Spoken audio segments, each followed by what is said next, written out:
What is up, everyone, and welcome to a special edition of the Dan E Show. I'm your host, Daniel Cody, and this is where I give commentary and reviews on all things wrestling. Thank you guys so much for joining us. As we get started, as you can see, today is the 5th of February, which means today is the day of Charlotte Flair, aka Ashley Flair. Woo! That's not a Ric Flair one, that's a Charlotte woo. Charlotte deserves her own woo. But with that being said, let's get started with today's review of my top 10 favorite Charlotte Flair matches. At number 10, we have a match between Charlotte and Naomi on an episode of Friday Night SmackDown, February 11, 22 of last year. I had the pleasure of reviewing the match as well as the episode of Friday Night SmackDown for those of you who were with me that time. This was one of the good matches on SmackDown to take place before Triple H took charge of everything. But this match, because if you heard me in my early years, I was always talking about how SmackDown had so many SmackDown shorts. But then when Triple H took over, things really started getting a little more interesting. But nonetheless, this was one of the interesting matches to take place on SmackDown before the Triple H era. And it was a great match with Naomi as the number one contender. She was a great performer. But in the end, it was a natural selection that would win the match for Charlotte Flair, retaining her SmackDown Women's Championship. And it's ironic because there's never been a year where Charlotte Flair wasn't champion. And this was proof.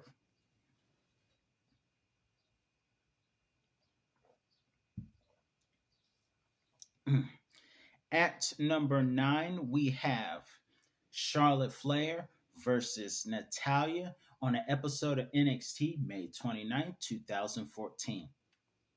This was a match for generations because this was a match where Charlotte was accompanied by her father, Ric Flair, as Natalya was accompanied by her uncle, Bret Hart. And of course, we know the late Jim the Anvil Neidhart is the father of Natalya.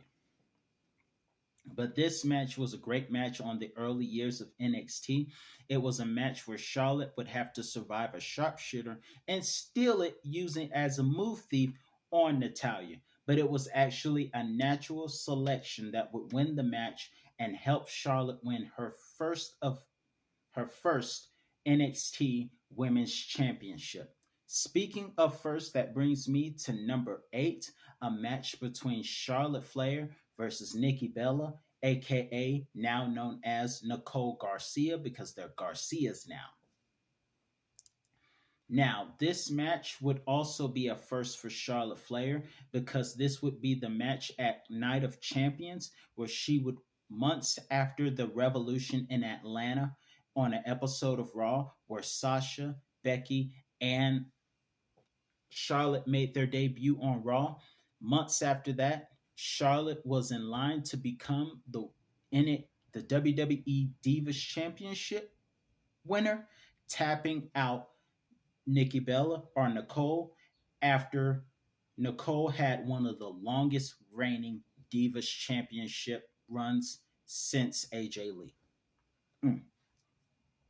At number 7, we have a great match between Charlotte Flair and Ronda Rousey at Los Angeles 2018 at SummerSlam. This was a match where Charlotte was a replacement for what was supposed to be Becky versus Rousey, which for some reason has still not happened yet. Nonetheless, this match was a great match also. Good match, but a controversial ending because despite it being a great match, it didn't have a clear winner because Charlotte got herself disqualified using the kendo stick. Of course, they would go on to have a match at last year's WrestleMania, which Charlotte won, which I'll probably end up putting on next year's part 2 of Charlotte's best matches. But for now, this is one of the great ones. It just had a bad ending. And for some strange reason, when Charlotte went heel that night, fans actually cheered it, which set it up for Rousey to turn on fans and snap. And it's ironic that her hometown booed her out of the stadium this year because it was right there in Los Angeles where everything started in the first place. Next up at number 6, we have Charlotte Flair versus Bayley at the Royal Rumble 2017. This was the one of many great matches, great championship matches to take place at Royal Rumble 2017 in San Antonio, where WWE was this year's Royal Rumble.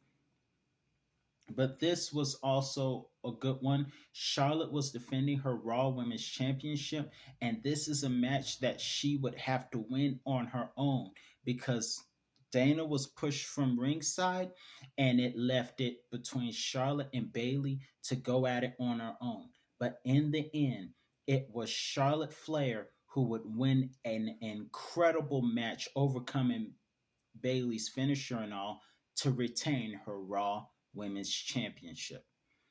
At number 5, we have another one of the four horsewomen, and that is Charlotte Flair versus Sasha Banks at Hell in a Cell 2016. Fun fact, for some strange reason, these two had a rivalry where they would always defeat each other in their hometowns. Charlotte was Charlotte tapped out to Sasha in her hometown of the Queen City, Charlotte, North Carolina. And then Sasha would have a match for the Raw Women's Championship in Boston, Hell in a Cell. Fun fact, this was a match where, for the first time, women had a Hell in a Cell match, and it would take place in the main event. So, we didn't know if Sasha would be able to continue after going through the announce table on the outside. But she came back and fought, and they had an incredible match. But in the end, it was Charlotte Flair who would get the win over Sasha, regaining the Raw Women's Championship in Sasha's hometown of Boston. At number 4, we have a triple threat match between the other two horsewomen. We have Charlotte, 3/4 of the horsewomen, Charlotte, Becky, and Sasha for the Raw Women's Championship at WrestleMania 32 in Dallas. It was the retirement of the Divas Championship and bringing in a new era, which would be the WWE Women's title. A match that Charlotte would win, and one of the highlights of that match was Charlotte doing that moonsault that I love that she does. The next year, she would do a corkscrew moonsault at WrestleMania 32, but at WrestleMania 33, I'm sorry. But at WrestleMania 32, it was a basic moonsault off the top rope down to the floor onto Becky and Banks. With a little help from her father, Charlotte Flair, holding down Sasha Banks, Becky Lynch would tap out to the figure 8, and Charlotte would gain the Raw Women's Championship and start a rivalry with Sasha Banks. At number 3, another match that Charlotte won in her opponent's hometown was with Trish Stratus at SummerSlam 2019, which would take place in Toronto. And this was a match we saw Trish Stratus steal Charlotte's figure 8, but ironically, that was the move that Charlotte would make Trish tap out to, winning the match of generations, because this is a match between Charlotte of the modern era and Trish of the Attitude and Ruthless Aggression era. Nonetheless, great matches between two talents of their generation. And Trish is still great because she would go on to be at this year's WrestleMania, and with help from Becky Lynch pinning Bayley, her, Trish, and Lita would win the match. So Trish didn't go out in defeat. Speaking of this year's WrestleMania, I got to put this match on, and that is Charlotte Flair versus Rhea Ripley at this year's WrestleMania. which, in my personal opinion, was better than the 2020 WrestleMania. Even though I'll end up putting that match on next year's review for Charlotte Flair because Charlotte has had a lot of great matches, in my opinion. This match would have to go for next year's review because she's had so many great ones, and this was one of the top ones, despite losing the match to Rhea Ripley. This match was awesome, and also the fact that Charlotte didn't break her neck coming down on some of those superplexes and German suplexes where she did backflips is amazing. Nonetheless, even though she lost, it was still a great match. And I have a question. Why do the women always smile at the end of defeat? I don't understand that part.